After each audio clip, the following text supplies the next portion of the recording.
Hello everyone, welcome to Biobasics by Bhagyashree. As you know, I am Bhagyashree, your biology mentor, and today we are going to discuss about the most important topic that is chloride shift. यहाँ पर अगर देखा जाए तो chloride shift नाम से क्या समझ आ रहा है? ये जो क्लोराइड है, क्लोराइड मतलब क्या है? कोई आयन है, यहाँ पर ब्लड वेसल भी बनाई है, तो सारी चीजें हम यहाँ पर डिस्कस करेंगे, इसके बारे में सारा जान लेंगे। ओके, तो जैसे यहाँ पर मैंने ब्लड वेसल बनाई है, ब्लड वेसल कोई भी हो सकती है, कोई भी आर्टरी हो सकती है, वेन हो सकती है, या फिर कोई भी कैपिलरी हो सकती है।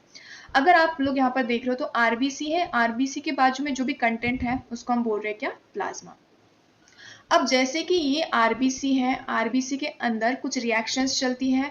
अब वही जो रिएक्शंस है उसी में कुछ ब्रेक डाउन होकर के कुछ आयंस जो है वो निकलेंगे और वो शिफ्ट हो जाएंगे, तो इसी का नाम है क्लोराइड शिफ्ट, जो कि हम डिस्कस करेंगे फर्दर। अब पहले तो ये चीज समझ लो कि जो हमारा ब्लड है उसका पीएच होता है slightly alkaline, that is 7.4।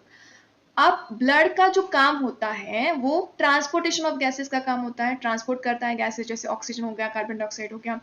Carbon dioxide कहाँ पर फॉर्म होता है, ऑक्सीजन कहाँ से आता है? तो ऑक्सीजन एटमॉस्फेयर से हम इनहेल करते हैं। और जो CO2 है, जैसे हमारे सेल्स हैं, सेल्स बहुत सारे फंक्शंस परफॉर्म कर रहे हैं, तो सेल को एनर्जी की जरूरत है, रिएक्शंस होंगे सेल्स के अंदर, तो वहां पर रिएक्शंस के लिए ऑक्सीजन की जरूरत लगेगी, और जो भी वेस्ट बनेगा वो बनेगा कार्बन डाइऑक्साइड। तो इसका सीधा सीधा मतलब ये है कि ऑक्सीजन हम एटमॉस्फेयर से ले रहे हैं, और CO2 कहाँ जनरेट हो रहा है? तो वो जनरेट हो रहा है टिश्यूज में। अब दूसरी चीज ये, जैसे हमने अभी बात करी, ब्लड ट्रांसपोर्ट करेगा ऑक्सीजन को और कार्बन डाइऑक्साइड को, तो यहाँ पर अगर ब्लड की बात करें तो वहां पर ब्लड के अंदर हीमोग्लोबिन नाम का एक रेस्पिरेटरी पिगमेंट होता है, जिसको हम HB से डिनोट करते हैं। अब ये जो हीमोग्लोबिन है ये कंबाइन होता है किसके साथ? अगर ये कंबाइन हो रहा है, मान लो सपोज करो कि CO2 के साथ, अगर ये CO2 के साथ जुड़ जाता है तो इसको हम बोलते हैं, इसका नाम होगा carb amino haemoglobin. Carb amino haemoglobin मतलब ये जो है ये जुड़ चुका है अभी किसके साथ? CO2 के साथ। दूसरी बात ये है कि अगर HB जुड़ जाता है ऑक्सीजन के साथ तो इसको हम नाम क्या रखेंगे? इसको नाम दिया जाता है ऑक्सी हीमोग्लोबिन। अब जैसे हम बात कर रहे हैं कि CO2 ट्रांसपोर्ट हो रहा है, O2 ट्रांसपोर्ट हो रहा है, तो CO2 जो है, कार्बन डाइऑक्साइड जो है वो 3 वेज से ट्रांसपोर्ट होता है, और ऑक्सीजन जो है वो 2 वेज से। कौन से 3 वेज है, कौन से 2 वेज है? अब जैसे कि अगर कार्बन डाइऑक्साइड ट्रांसपोर्ट हो रहा है तो वो या तो HbCO2 से जा सकता है, या तो प्लाज्मा के थ्रू जा सकता है, या फिर जो बाइकार्बोनेट आयन है HCO3- इसके द्वारा जा सकता है।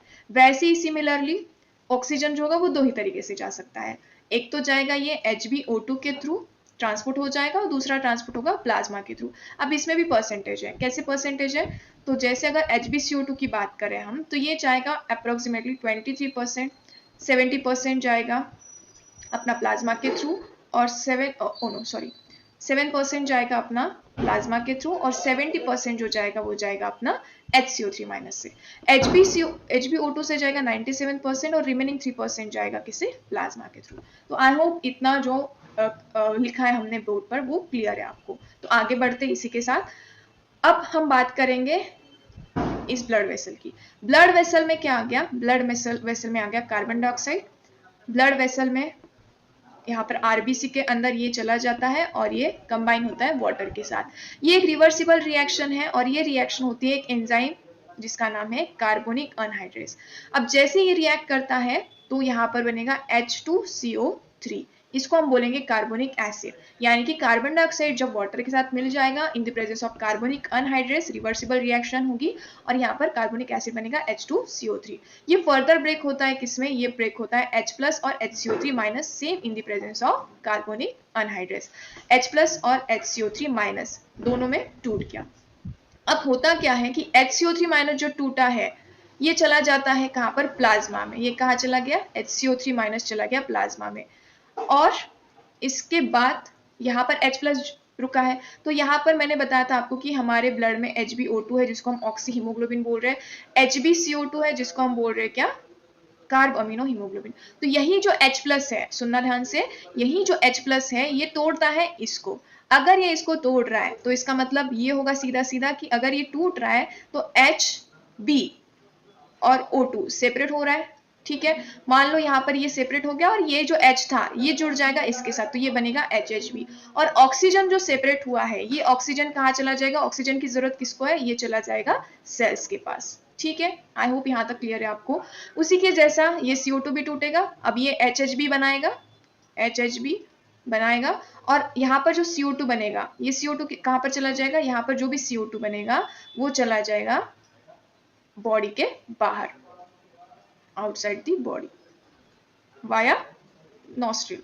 ठीक है, इतनी बात क्लियर है। अब आगे देखते हैं क्या, HCO3 माइनस कहाँ चला गया है, प्लाज्मा के अंदर। ध्यान से सुनना, यहाँ से बहुत इंपॉर्टेंट चीज शुरू हो रही है। HCO3 माइनस बना, ये चला गया प्लाज्मा के अंदर। अब दूसरी चीज क्या है कि प्लाज्मा के अंदर होता है NaCl। प्लाज्मा के अंदर क्या है, NaCl। NaCl ब्रेक होता है किसमें, Cl माइनस और Na+। ये इसीलिए ऐसा लिख रही हूँ क्योंकि यहाँ से हमें इसको अंदर भेजना है। तो यहाँ पर जो NaCl बना है वो ब्रेक हो गया और यहाँ से Cl माइनस जो है वो टूट करके कहाँ जा रहा है, RBC के अंदर। तो RBC के अंदर Cl माइनस पहुंच गया। अब मुझे एक चीज बताओ, यहाँ पर प्लाज्मा में क्या क्या चीजें प्रेजेंट है। प्लाज्मा में प्रेजेंट है अपना HCO3 माइनस, प्लाज्मा में प्रेजेंट है HCO3 माइनस, और प्लाज्मा में प्रेजेंट है Na+। तो यहाँ पर हम कह सकते हैं कि ये Na+ और HCO3 माइनस मिल करके यहाँ पर क्या बना लेंगे, ये मिल करके बना लेंगे NaH। अच्छा, इस साइड का तो आपको दिखेगा नहीं, ओके, एक मिनट रुकना। तो यहाँ पर ये जो बनेगा, ये बनेगा यहाँ पर NaHCO3। ठीक है, इतनी बात क्लियर है। अब ये जो Cl माइनस अंदर जा रहा है, तो अंदर पहले से प्रेजेंट है K+, तो K+ जो अंदर है वो रिएक्ट करेगा इसके साथ, और यहाँ पर क्या बनाएगा, यहाँ पर बनेगा KCl, यहाँ पर बनेगा KCl। इसका मतलब ये है कि यहाँ पर आयोनिक बैलेंस मेंटेन हुआ है, जिसको हम बोलते हैं इलेक्ट्रोकेमिकल बैलेंस, इलेक्ट्रोकेमिकल बैलेंस।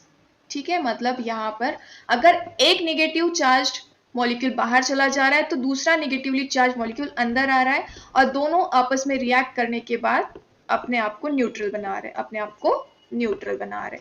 तो बस यही है कि जैसे यहाँ से अंदर आया, मतलब सीधी सी बात है कि अगर RBC से प्लाज्मा में कोई चीज जा रही है तो उसका नाम क्या है, और प्लाज्मा से RBC में कोई चीज आ रही है तो उसका नाम क्या है। तो अभी आप मुझे क्लियरली बता सकते हो कि कौन सी चीज है वो, तो सीधे सीधे है RBC से प्लाज्मा में क्या जा रहा है, RBC से प्लाज्मा में जा रहा है अपना HCO3 माइनस, तो यहाँ पर मैं लिख रही हूँ HCO3 माइनस, ये जा रहा है प्लाज्मा में। और प्लाज्मा से RBC में कौन आ रहा है, तो यहाँ पर आ रहा है Cl माइनस। तो इसीलिए इसको शिफ्ट कहा गया है, क्योंकि ये प्लाज्मा से होकर के RBC में आ रहा है, तो इसको हम बोलेंगे क्लोराइड शिफ्ट। ओके, तो इसके अलावा इसका दूसरा नाम भी होता है जिसे हम हैमबर्गर्स फिनोमेनन से भी जानते हैं, तो इसका दूसरा नाम भी लिख रहे हैं हम यहाँ पर, हैमबर्गर्स फिनोमेनन। तो क्लोराइड शिफ्ट का दूसरा नाम है हैमबर्गर्स फिनोमेनन। अब आते हैं कुछ क्वेश्चंस पर। क्वेश्चंस पर आने से पहले ये एक बार मैं तुमको बता देती हूँ, ये बाहर पूरा जो है वो क्या है, प्लाज्मा है। इरिथ्रोसाइट का मतलब होगा अपना RBC।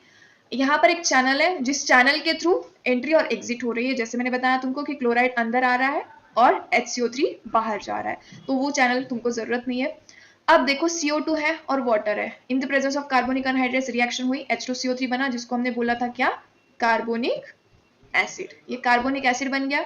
ये अनस्टेबल है, रिवर्सिबल रिएक्शन कभी भी कर सकता है, इसीलिए हमने ऐसे एरोस ड्रॉ कर लिए हैं। CO2 कहाँ से आया है, ये CO2 आया है फ्रॉम टिश्यूज से आया है, और ये RBC के अंदर गया। अब दूसरी बात यह है कि कार्बोनिक एसिड जो है वो फर्दर ब्रेक हो रहा है, क्योंकि ये हाईली अनस्टेबल है।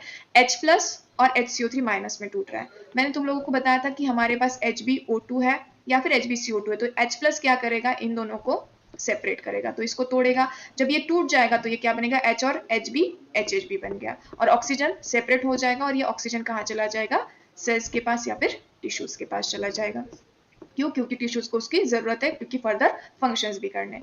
अब मेन चीज पर आते हैं, जैसे यहाँ पर है अपना HCO3 माइनस। ये जो HCO3 माइनस है, ये कहाँ जा रहा है, ये जा रहा है ब्लड से बाहर। इसका मतलब HCO3 चला गया कहाँ पर, HCO3 माइनस चला गया प्लाज्मा में। और ये Cl माइनस कहाँ पर था, ये प्लाज्मा में था, लेकिन ये कहाँ पर चला गया, ये आ गया RBC में।